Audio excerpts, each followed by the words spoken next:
informal.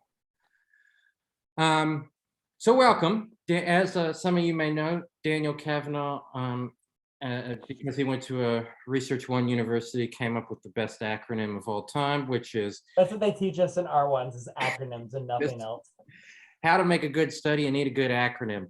And this has been a dream of mine for a long time coming, and my ethics committee was horrified by this project, so it took me forever to get it through. But that said, don't be risk adverse, ethics committee, but it's okay.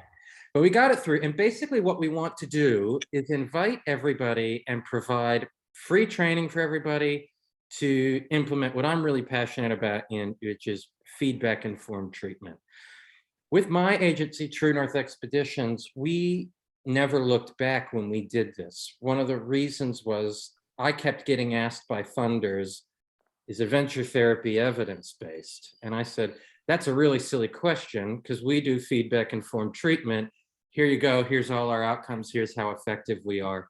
And they just stopped asking me that question.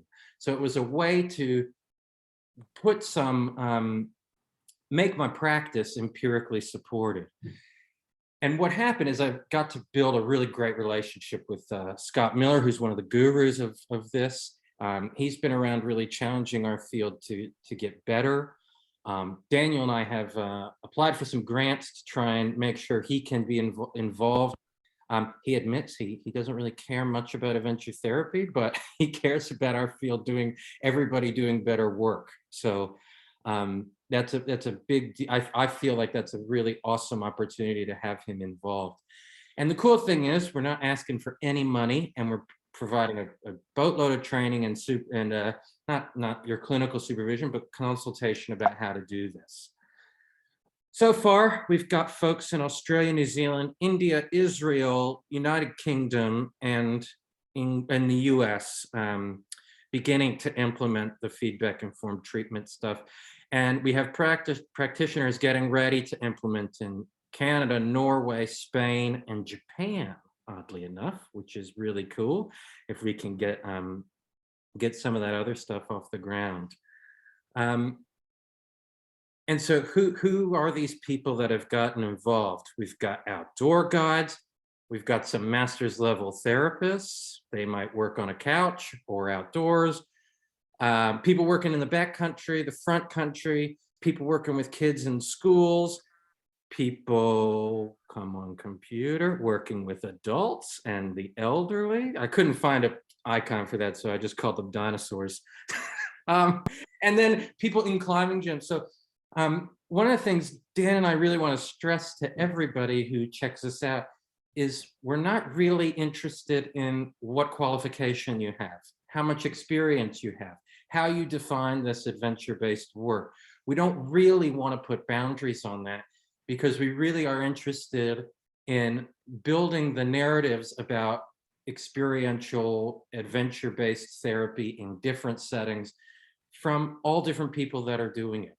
Yeah, I'm going to interrupt you for a minute. This isn't just, I mean, we know that feedback-informed treatment works. It has a huge body of research, and we know that adventure therapy works. We have a huge body of adventure therapy research. This is as much about showing that you can use feedback-informed treatment and outcome monitoring in adventure therapy and make that work. And it can be another tool in our adventure bags and our therapeutic bags that we can all use. Yeah, absolutely. So it's not, I know Mark joined this meeting. Mark's been doing this for the better part of 2 years with his school-based crime prevention program in his role as a school-based police officer. And Mark's outcomes, although limited to, we don't have a massive sample size, are slightly above the average of tightly controlled randomized clinical trials. So that's pretty amazing that we're doing this work, and we can work together to really help build each other's evidence of that. So what do you have to do? Well, not a whole lot, because we don't want you to change your practice at all. We really just want you to get ready for thinking about what you need to do to implement feedback-informed treatment. One of the hardest parts of that, of outcome monitoring, is it does need to happen every single session from session one. And so that means when we meet a new client and we're getting informed consent, we're going to let them know that we're going to use these ultra brief measures really quickly. And there's videos for you of me doing this in the field, so you can laugh at that if you want to, with real clients trying to implement this. But we really so we are asking people to have some disciplined engagement to do this every session. But that's going to take having buy-in on your end with this, because when we do that and we build enough evidence of that, what can happen is we can figure out things like dose effect in the outdoor therapies. We can think about, shit, it's been 3 sessions and this client's not really showing engagement as well as the others. What do I need to do differently to keep this kid engaged?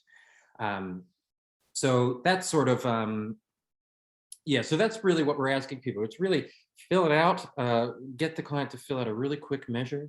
Again, I have videos on how to do that, really short training videos. One of the amazing things that Daniel and I are working on is there's a woman, Cindy Cameron, who made the computer software for My Outcomes, which was My Outcomes was the system that ended up helping feedback-informed treatment gain their recognition on SAMHSA's National Registry of Evidence-Based Programs and Practices. And Cindy is a passionate outdoors person. So I rang Cindy and I said, how much grant funding do I need to get My Outcomes for every adventure therapist out there? And she came back and said, $200, but I don't own My Outcomes anymore. So you need to talk to someone else. So we've already been offered a free 6-month trial for everyone who wants to use My Outcomes. I pushed back and said, I think I need 2 years and I'm happy to give you some money for it. What would be amazing if we got this is we could give, that means you'll have all the measures on your phone. You can do everything on a computer and everything will just be done for you, stored for you. And it will also alert you to when the numbers aren't going well for a client. So we can, everybody in the study, ideally, we can work together to think about going a different way and trying something different. So not only are we evaluating practice, we're also trying to work together to improve our client experiences, which is the real potential of this project. And when I haven't used My Outcomes, but when I've used other outcome monitoring programs in the past on tablets and phones, it makes it so easy. It's just the beginning of the session, super short piece that you're able to utilize. And then it's just, it's not carrying papers around, worrying about any of that. It makes it really seamless for folks. Mm-hmm. And these measures are it's 4 quick questions. One is an outcome measure, one is an alliance measure. And for the client, it takes them less than a minute to fill out. And so then you're going to use your own expertise to decide how to talk about the measures with the clients as well. So I've created my favorite educational resource Padlet site. And so it's got all these videos. Once you've gotten involved, I can send all it to you. Links to download the measures to get your license, that's free. All your consent forms for all different types of clients, and all these quick, about 10-minute training episodes. We met with someone, Daniel and I met with a social worker in Portland earlier. Will's totally throwing me under the bus. I said between Australia and the US, we've basically got 24-hour support. One of us is up at all times. So yeah, primarily that's actually Will. I'll be happy to give everyone his phone number. So Daniel said, oh, wow, we could really offer 24-hour support. And I said, please don't say that. But in all honesty, what we want is not for people changing, when we've been practicing something a long time, making any little change to it can be daunting. And even though implementation is easy, one of the issues in what we learn from feedback-informed treatment is if there's a ton of enthusiasm to do this, an agency will go, okay, we've got some funding. We're going to buy Scott Miller for 3 days, bring him to Australia. and he's going to train us all in feedback informed treatment, and then we'll be evidence-based forever. And then when there's no enthusiasm, it all disappears and no one cares anymore. So we want to take this slow, only do it with our new clients. We're not going to mess with existing relationships. We can do this with new groups. There's group rating scales and everything. So I just wanted to really stress that being a research project, we're not going to charge you if you need a phone call to help and you have a question. We're all here just to really build evidence together. So, feedback informed treatment. PCOMS is kind of another name of this, the Partners for Change Outcome Monitoring System. This stuff is really, what's amazing about this, there's a lot of clinical trials. One clinical trial that just came out December of last year showed that compared to treatment as usual without feedback informed treatment, those using these two specific measures were 25% more effective than those that weren't. And that was a huge study, thousands of clients. That's pretty remarkable. It's an atheoretical approach, which means it can be integrated into any approach, and it applies regardless of diagnosis. And we think of it as evidence-based. Ooh, little one, Steve. We think about evidence-based practice as something that happens one client at a time. It's not the choosing of a method to match the right diagnosis. What we're thinking about is how can we ensure that we have evidence that that client is improving? And if they're telling us they're not, what should we do differently? So the one the one cautionary tale here is that this is not an adventure therapy study. What do the first two letters of the acronym mean? AT, adventure therapy. So we're looking to really invite people that are interested and being brave. In the first video I made, I talked about how one therapist said this can be brutal because we're really positioning clients as the experts of if we're helping or not, and so that we can catch them before they fall through the cracks. So we're after people who are willing to build evidence of their own outcomes, and then of course be brave enough to share that with Will and Dan. So we're not doing program evaluation. Program evaluation is really nice when it's our program and we know that we've done something. But as one of my mentors said, just because Alex Honnold free soloed El Capitan does not mean Daniel Kavanaugh can free solo El Capitan. Though when he saw this slide, he got very angry with me and said he wasn't going to come to the meeting because he had to go climbing just to prove it. Practice, I can sell it. So we know that two therapists working at the same agency with similar types of clients may elicit different sets of outcomes. So that's one of the things we want to find out. We're not looking at adventure therapy as a thing.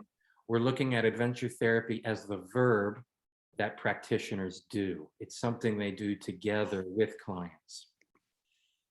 And so we're not trying to prove anything. We don't really have too much of an agenda, except the Will Dobud feedback informed treatment agenda that everybody's tired of probably.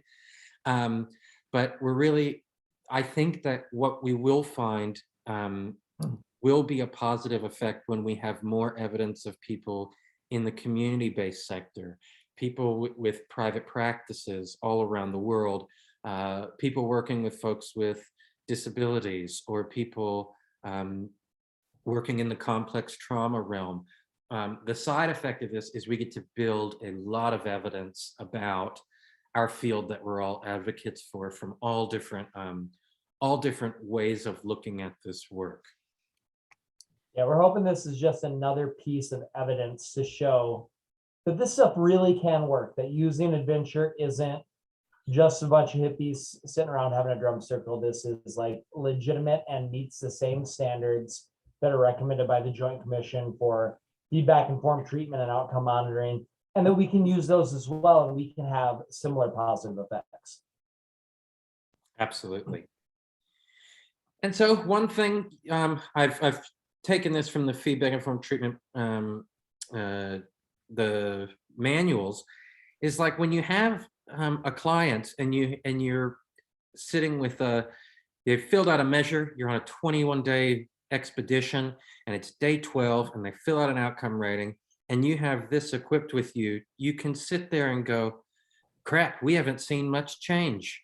What should we do now before the program's over? So we're really building real-time evidence of what's going on in our practice. So when we talk about being evidence informed, one of the things is if we don't have the evidence of what we're doing, we can't always be informed by how the client is progressing in treatment. This is one of the reasons Keith and Lee made the venture therapy experience scale, was to start looking at process factors throughout the expedition, throughout that time. And so, and one of the things Lee and I have talked about is that also gets really tricky when you have a questionnaire with 45 questions, is that implementation becomes harder. Clients can get measurement fatigue. So we want this to be as brief and easy as possible for practitioners. And when I get stuck cases, I reach out to, I just put together the people I've reached out to probably the most recently for help. Lynette Nickel in Canada, Graham Pringle, Nikki Treadway, Scott Miller, Mark Kartner, Daniel, Chris Russo, one of my favorite friends, Kat Sharp. She's worked with me a long time, and Stefan. And I've been someone, I've never been too scared to say I have a stuck case and I need some help here.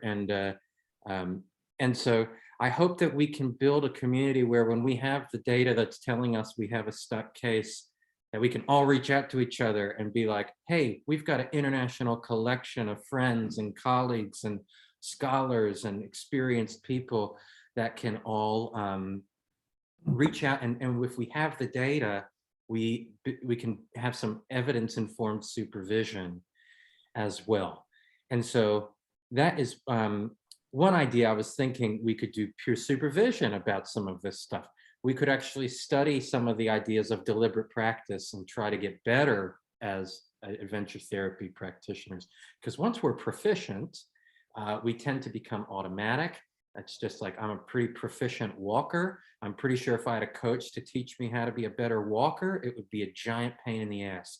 So it gets, it's very hard to get better at something we're already pretty good at. And so that's probably it from me, Dan, just as far as a crash run through. Do you have anything you want to add to that?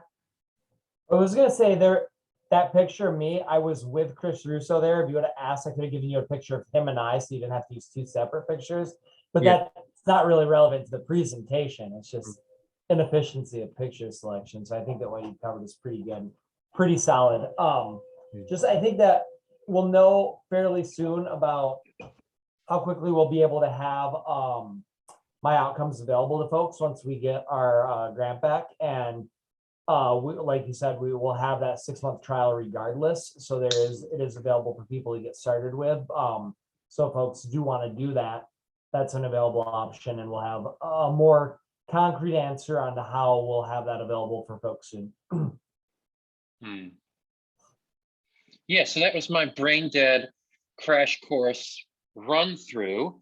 And so, I mean, yeah, I'm happy to answer any question or thought or comment.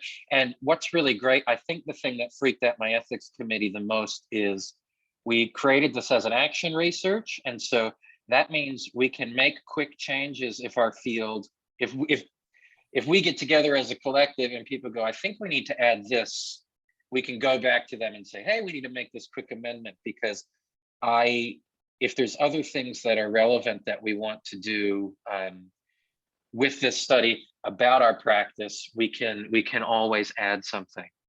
And so that I really think of it as a community project and working together to help people build some evidence of their effectiveness. And you know, when someone says, how effective are you, that we can answer that question. And yeah, similarly to that, how we have the opportunity to amend that ethics.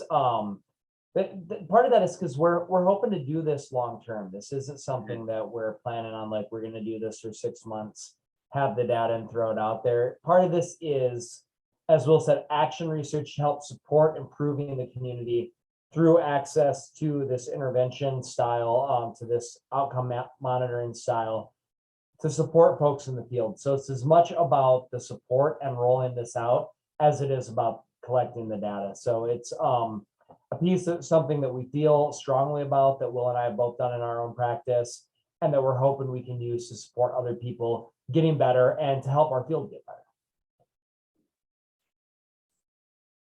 Yeah. So, any questions, thoughts? Jaworski? I'm just so excited by all the modeling possibilities with this level of data. Yeah. I've already Great, because our wrote next grant is we're hiring you for our stats analysis. Yeah. Nice. Well, I'm in, and I think my only prior to getting started would be that whatever agreement you make with my outcomes, where the other large international database project where they got potentially snagged was with different data privacy concerns across different countries. So like any data about Canadian participants in this study would not be allowed to be hosted on an American server because that breaks privacy laws. So I would like just check in with my America outcomes about sucks. that. It's not just America. It basically Just threw that in for all you guys. Yeah. it's all good. Yeah. Anyway, but yeah, so just check in with them and to make sure there's a master account for researchers that can download everybody without it being a total clustercuss. And if you can make those things happen, it'll make all of the processing on the back end much easier if you just ask them about it on the front side. But Yeah. this is a great idea. Yeah. So my outcomes does have like, because I'm in Australia, I do believe they have an international database. And so when you log in from the international side, international portal, or the other one, but that's a great question. And they've surely been used for enough research projects already that that's really great. I'm sure they probably got it sorted, but it's just worth asking. Yeah, no, I'm taking notes here. That's fantastic. Already got some free consultation on our project. Woo woo. Yeah. I don't think you guys can afford Jaworski. Probably not. I don't think we can afford anything we try to do other than the beer. Yeah, yeah. I really appreciate the commitment to ethical and effective practice in our field. I think as a fellow researcher, a negative gut reaction that I have, not negative, but like, is just like, how will you address fidelity? Just in the sense that like, you're really casting a wide net and still calling it adventure therapy, which I understand. We've been through this for 25 years in the international community, that how I define adventure therapy is not how you define, but still you will have to define. And so I guess, I'm interested in that non-clinical piece of the study. And that's the How thing you- we've been talking about conceptualization wise, as adventure therapy and how it's operationalized ebbs and flows with different people doing different forms of animal assisted work, nature-based work, expedition-based work, office-based work, that there's this movement towards this is more of a profession and a realm than it is that this is one specific intervention. So this is about showing that people that identify their work as adventure therapists can make this work. So this is something that folks who are saying, I do adventure therapy, I want to integrate outcome monitoring. And so we'll talk about that, how it's a field that struggled with definitions and that there have been different definitions accepted in different places and at different times. And this is about however folks who are practitioners decide to identify their practice, showing that they can integrate this across different types of adventure therapy. Because there's no way that we can begin to operationalize such a wide net of different folks Sorry. without building like a larger trial style study. Yeah, I agree with you, Christine, because I think first off of what is adventure therapy, and then the worst question is what is therapy? And then we're in disaster mode when like I just, we've got Mark Cartner here and his program, I think every school teacher on earth would say that's a therapeutic program in a school, not run by a therapist. And kids are coming in below clinical cutoffs and all these things. But at the same time, we had someone reach out, who I got a phone call with later this week, who schools hire her to run their outdoor programs. And she says they're surely therapeutic. And I said, of course they are. But if it's not designed with that intention to improve, like if you're just hired to take a bunch of kids out, sure, do some outcome monitoring, but I wouldn't consider that the therapy side. You're not really being hired to improve someone's well-being or because there is an issue there. And so that is one of the tricky sides of what we're doing, which I think we'll get clearer conceptualization of that as we see who wants to take part in this and things like that. Yeah. I also think it's possible to say the people in our study are people who have self-identified as doing adventure therapy, and we are also asking about their credentials, not as a way of being judgmental or gatekeeping, but also it'd be really friggin' fascinating to be like, oh, everyone who's a licensed clinician has worse outcomes than those that don't. You know what I'm saying? Like, that's a possibility. So I just think it's important to somewhat define what you think is therapeutic, and then to still keep track of credentials And we didn't explain related that to well, but outcomes. that's Sorry, what? absolutely something that we're doing. We're going to be collecting education, what the education is in, practice settings. So a lot of different identified that's factors great. about type of practitioner, so we can have a better understanding, and so we can start to break out and make some of those comparisons and see, are there different people that are more effective at different times from different backgrounds, different settings, and have a better understanding of what those effective ingredients are for the folks that participate. I love Yep, that. And you also talked about dosage, Will, which, we've looked at, Anita and I have looked at with some community-based programs, and it's critical. It's really great, even for, people's like ability to engage key stakeholders, funders, like saying like kids need this much time, Yeah, absolutely. And so I'll show you if someone's interested, this is what they'll give back to me. So just their name, country, gender identity, and this is all however they want to define it. This was another hurdle of the ethics committee, is why are you giving people all these drop-down lists and closed-ended questions? But so we're looking at what profession they are. So Mark would write police officer. Will, Daniel, and Christine would write social worker. Relevant qualifications. So that can be certificates on top of degrees. I can see Steve is getting excited about some of these questions if we get a lot of people too. Level of education. So that could be just high school, whatever we get. Degree, hours working per week. Years of experience, and then they can describe their theoretical orientation, describe their practice setting, what type of clients they were with. And then here's the fun ones where we ask people to be brave. Compared to other practitioners, if 50% is average and 100% is the greatest therapist on earth, how do you rate yourself? So we can look at that at the start of the study. And then also, what percentage of your clients do you expect to get better during treatment, stay the same, or get worse? And those are other kind of fun variables we can look at. Is there any relationship between our self-assessment of how well we work and then what we actually build out of it? And wouldn't it be amazing if we made just a simple bell curve of everyone's effectiveness perceived, and then what we actually do? It'll probably be a little bit humbling, but yeah, so we've been collecting. So with the people who have already gotten started, and we've only been we've had ethics approved for a little over, probably close to 2 months now. but we really want to take it slow because we want to make sure we're implementing this stuff well into our practice and not rushing people as well. So that's really great feedback as well, Christine. Thank you for that. Yeah, it's exciting. I'm glad you guys are doing this. I'm glad to tune in for a bit.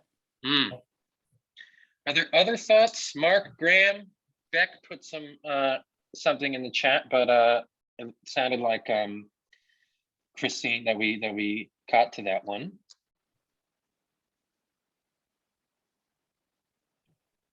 Mark, you've been doing this a while, all this feedback informed stuff. Do you have any wise words about that from your experience as the fuzz in the room? Talking as a total beginner at all this stuff, I can endorse the sort of imposter syndrome that people might be feeling, and say it's a heck of a lot easier than it appears to do this stuff. I was talking to Will a couple of weeks ago saying that of running a group of kids through at the moment, and I forgot to do my outcome monitoring at the end of a week of block training, and the kids were about to go on school holidays, and I was driving a bus, a 25-seater bus with 14 kids and 6 mentors from the previous year who came back to help the younger kids. I thought, if I don't do it now, I'm not going to see them for 2 weeks. And so literally as I'm driving the bus, I was talking to one of last year's kids who came back as a mentor saying, hey, can you get in my bag? And there's a blue folder there, and there's 2 alligator clipped sheets of A4 paper. One's outcome rating scale and one's session rating chart. Can you grab those and just hand them around? Make sure you get 14 back times 2 for both pages. So I need 28 pages back. And did it as I was driving a bus back to Bundaberg, because I knew as soon as I got off the bus, kids would scatter. I'd never see them again for 2 weeks. So I just share that to say how easy it was. Once the kids know what they're doing, when I first did it, obviously I introduced it and this is why we're doing it. But after they get used to it, it's like, here it is, it's coming down the bus. Can you make sure you get these back for me? And I'd like to talk to you about this stuff later. Kids get it right into it pretty easy. Yeah, and I had a really great chat with Scott Miller about hopefully giving the webinars to everyone who take part that we did last year. Because one of the things we did is we asked people to think about how experientially they could do it without a piece of paper. And so there's a lot of good ideas of, you really need just a way to count to 10 4 different times. And so you can do it verbally. The measures, when you download them, are available in, I believe, about 26 different languages as well. So, and they've been, so that's really good as far as getting people from more diverse walks of life as well. Yeah, and it is deceptively simple. I agree with Mark, but it's one of those things, and Doug Mazinski has given me similar feedback that he's never looked back once he started doing it. And then you go, why don't we all do this? It builds the relationship.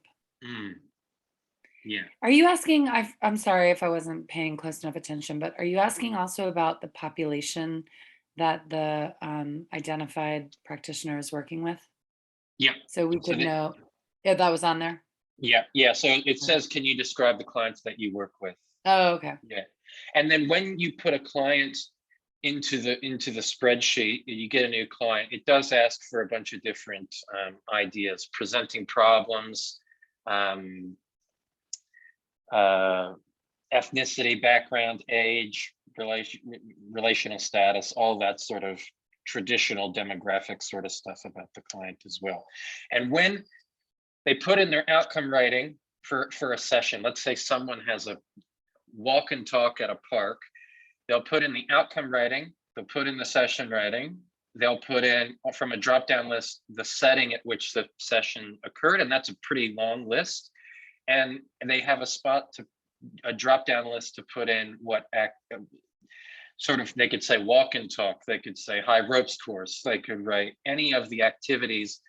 And then one thing I'm really excited about is, there's a checkbox, did you actually talk to the client and get feedback about the session? And then a box where you can actually, all I want is like the length of a tweet. The session was too long, And so we can actually look at what are some of the commonalities of feedback that practitioners are getting So we can think about ways of, if we did a training, here's what practitioners are getting commonly from clients in the adventure therapy world. Here are some things we can look out for in the future. So we're trying to get as mixed methods as possible. I obviously don't want people to write case notes twice, because I couldn't think of anything. Go ahead. Sorry, I didn't mean No, to interrupt. no, it's okay. Have you gotten any buy-in or contacts with OBH program folks, and who, if you were gonna do this route, would it be just like a clinical therapist at an OBH program that could individually sign up to do this, or do you know what I mean? Or It would probably be through the therapist, and because if you use the groups, we haven't had anyone that we've connected with that's doing OBH work, and we would be kind of cautious about that as well, because then there's overlap with another form of outcome monitoring and another project doing similar work with the way that data is collected. So I think we hadn't even really thought about it if we ran into that, but I think we would talk about that and figure that piece out then, and probably you would be getting a phone call. yeah, I think we should unpack that further. But from my OBH experience, the way I would imagine it working is it would be the therapist who's visiting weekly, who would do the outcome rating scale and then do the group session rating scale, which ideally, when it's introduced, takes into account field staff. I just think that if you could even get a few, even one OBH program that would say, oh, I would like to like pilot, we'd like to be a part of this, you know, it would be valuable. So I'd be happy to. Well, I think Derek Daly has a video online on YouTube of him talking about the measures. So I don't know if they already do it. So maybe we can I'll get in touch with him and ask him. And he's awesome. Like he's also really great to work with and just a wonderful human being. Yeah. And to answer your question, Legacy is doing routine outcome monitoring. I'm not sure if they're, I know he had talked about the FIT instruments in the past, but I will second that he's great to work with. Yeah. So maybe we'll give him a ring. Yeah. My outcome assessment of Derek Daly is thumbs up. Good. So, yeah, thanks for coming by. And if someone does watch this recording, thank you for, please send me and Dan or anybody any feedback so we can keep making this get better. There's a lot of different feedback-informed researchers about feedback-informed treatment. Ooh, Beck's little one is on a hike. Yeah, and anyone who's interested in the study, I mean, it's our job to help you think about implementation and how to do this. So feel free to reach out whenever. Yeah. And additionally, specifically Christine and Jaworski, if we do have the ability to amend the IRB. And so one thing I'm going to work with, I'm going to put it out there for my graduate students, if anyone's interested in working on anything related to it, that we're more than excited to collaborate and work with other folks that might want to be involved with something that they can look at or analyze, or research questions they might have related to the project. Yeah, we actually need them. We need the students because they'll probably get better outcomes than all of us. And they'll miss that better than we do. Because even this study came out last year in the NHS and in the UK, the students on their internships and placements outperformed all their supervisors in outcomes. So we need the students and anybody and everybody. Cool. Well, we worked with Virginia and Reese over the last year or so to put just a survey of Canadian nature-based counselors together. So I can forward this information on to them. Most folks here now we have a few large organizations, but for the most part, it's people in private practice that are doing things that they identify as adventure or wilderness or nature-based counseling. And I think some of them would probably be interested. Yeah, So we'll go from there. And that's all. before we go, Christine, you want to say hi to the girls? Yes. Okay. Hey, Alina. You gotta God bless take your you. fake background off. Hi guys, I met you in Australia. You don't remember me. They're so cute. Oh my God. Are you being shy? Hi You understand? y'all. Aww. I remember when my kids were really little and I would do anything technological with them and they